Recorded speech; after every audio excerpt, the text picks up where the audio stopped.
నెల్లూరు జిల్లా ఉదయగిరికి చెందిన డాక్టర్ వాయుగుండ్ల హజరత్ కుమార్ గురువారం మీడియాతో మాట్లాడారు.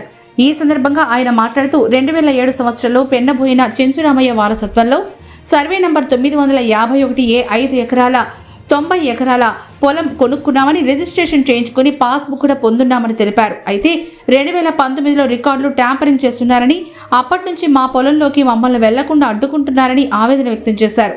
ఈ విషయంపై 6 నెలలుగా తిరుగుతున్నా న్యాయం జరగలేదన్నారు. నమస్తే అండి, నా పేరు రమేష్ బాబు. నేను విజేత హై హాస్పిటల్ మేనేజర్గా పనిచేస్తున్నాను. మా డాక్టర్ గారు అయినటువంటి వాయుగుండ్ల హజరత్ కుమార్ గారికి ఉదయగిరి నందు భూములు ఉన్నాయి. ఈ భూములు కూడా నేనే చూసుకుంటున్నాను. అయితే 2007 సంవత్సరంలో చింతల చెరువు శ్రీనివాసులు మరియు పొన్నుపోయిన చెంచు కిషోర్ అనే వారి వద్ద నుంచి 491A అనే సర్వే నెంబర్లో 5 ఎకరాల 4 సెంట్లు కొనుగోలు చేసి రిజిస్టర్ చేసుకొని హక్కు అనుభవంలో ఉన్నాడు. సదరు భూమిలో ప్రకృతి వ్యవసాయం మరియు గోశాల పెట్టాలనే ఉద్దేశంతో గత నెలలో మేము చదువు చేసే సమయంలో కొందరు వచ్చి మా పనులకు ఆటంకం కలిగించారు. వారికి ఎలాంటి సంబంధం లేదు.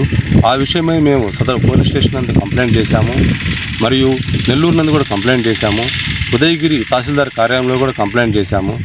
కానీ ఉదయగిరి తహసీల్దార్ రెవెన్యూ కార్యాలయం నందు గతంలో 2014 సంవత్సరంలో మ్యూటేషన్ ద్వారా మా పేర్లు తొలగించి వేరే పేర్లు ఎక్కించారు.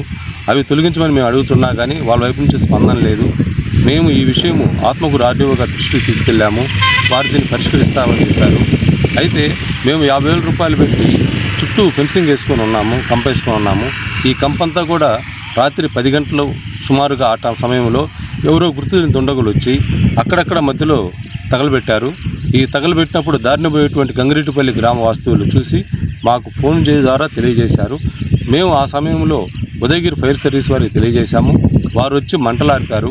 మొత్తం తగలబడిపోకుండా అదుపు చేయగలిగారు. ఈ విషయము ఉదయగిరి తహసీల్దార్ వారి దృష్టికి, పోలీసు వారి దృష్టికి కూడా తీసుకెళ్తున్నాము.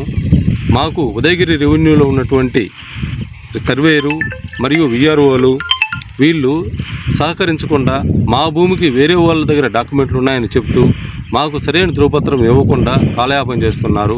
మీ ద్వారా రెవెన్యూ వారికి, పోలీసు వారికి తెలియజేస్తున్నది ఏంటంటే మాకు పోలీసు వారి ద్వారా రక్షణ, రెవెన్యూ వారి ద్వారా మా భూమికి శాశ్వత హక్కు కల్పించాలని కోరుకుంటున్నాము.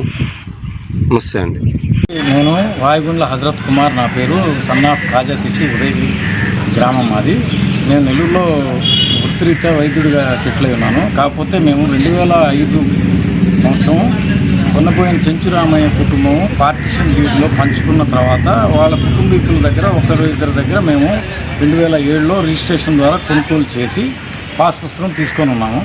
అయితే 2019లో రికార్డు ట్యాంపరింగ్ జరిగి వేరే వాళ్ళ పేర్లు అందులో కనపడడం, అందులో అర్హత లేని వాడి పేరు కనపడడం, అలాగే నా పేరు తీసుకుపోయి 491A 491(3)లో ఉండాల్సి ఉంటే 491(1)Cలో ఉంచడం వల్ల నాకు ఇబ్బంది వస్తుందనే ఉద్దేశంతో అప్పట్లోనే నేను రిప్రజెంటేషన్ ఇచ్చాను. అయితే రిప్రజెంటేషన్ ఇచ్చిన తర్వాత కాలయాపన జరిగింది. మళ్ళీ మమ్మల్ని విచారణకనే అప్పుడప్పుడు పిలిచేవాళ్ళు. కానీ 2019లో రికార్డ్ ట్యాంపర్ జరిగితే 2024 నుంచి ఏ పేరైతే ఎవరైతే ఎక్కించుకున్నారో వాళ్ళు మమ్మల్ని పొలంలోకి పోనీయకుండా అడ్డగించడం అవన్నీ చేశారు. అలాగే వాళ్ళకి పక్క సర్వే నెంబర్లో 491Bలో వాళ్ళు కొనుగోలు చేసుకున్న ఆస్తి మీద ఇంజక్షన్ ఆర్డర్ తెచ్చి ఈ పొలంలోకి పోనీయకుండా కూడా మమ్మల్ని అడ్డగించడం అవి చేయాలనే ప్రయత్నం చేశారు.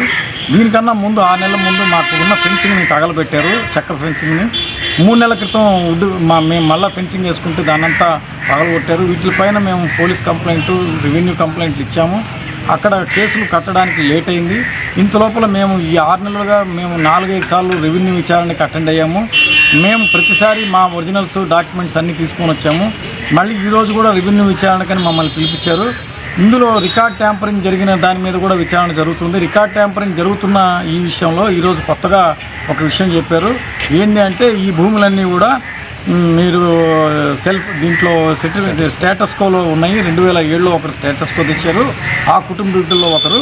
కాబట్టి ఇప్పుడు ఈ విచారణ ఇంకా మేము చేయాల్సిన అవసరం లేదు అన్నట్టు మాట్లాడారు. మరి 2007లో స్టేటస్ కో తెచ్చి ఉంటే ఇన్ని సంవత్సరాలు చాలామంది కొనుగోలు చేసుకోవడం, రిజిస్టర్లు చేసుకోవడం, వాళ్ళ పేరుతోటి అడంగల్స్లో ఎక్కడం, తర్వాత పాస్ పుస్తకాలు రావడం ఇవన్నీ జరిగాయి కదా అని అడిగితే అవన్నీ మేము ఇంటర్నల్గా పరిశీలించుకుంటాము. మీకు ఇప్పుడు మేము చేసేది ఇంకా ఇప్పుడు ఏం లేదు కొత్తగా, మీకు ఇదే వర్తిస్తుంది అనే మాట చెప్పి మేము అటెండ్ అయినట్టు కూడా మాకు ఎలాంటి డాక్యుమెంటేషన్ కానీ ఏమి ఇవ్వకుండానే మళ్ళా దీన్ని కొనసాగింపుగా చేస్తూ ఉన్నారు. మరి ఇది రికార్డ్ ట్యాంపర్ కిందనే వస్తుంది కదా. 2007లో స్టేటస్ కో ఉన్న భూమి మీద ఇంతమంది అడంగల్స్లో వాళ్ళ పేర్లు చూపిస్తూనే ఉన్నాయి. ఇంకా మరి సామాన్యులు ఏమనుకుంటారు, అడంగల్స్లో వాళ్ళ పేర్లు ఉన్నాయి కాబట్టి ఇందులో స్టేటస్ కో ఉందని ఎవరికి తెలియదు కదా. అలాగే స్టేటస్ కో ఉండుంటే రిజిస్టర్లు జరుగుతూ వచ్చాయి. ఇప్పుడు నా ఒక్కరి భూమికి సంబంధించిన భాగానికి మాత్రం స్టేటస్ కో కొత్తగా తీసుకొని వచ్చి చూపించడానికి ప్రయత్నం చేశారు.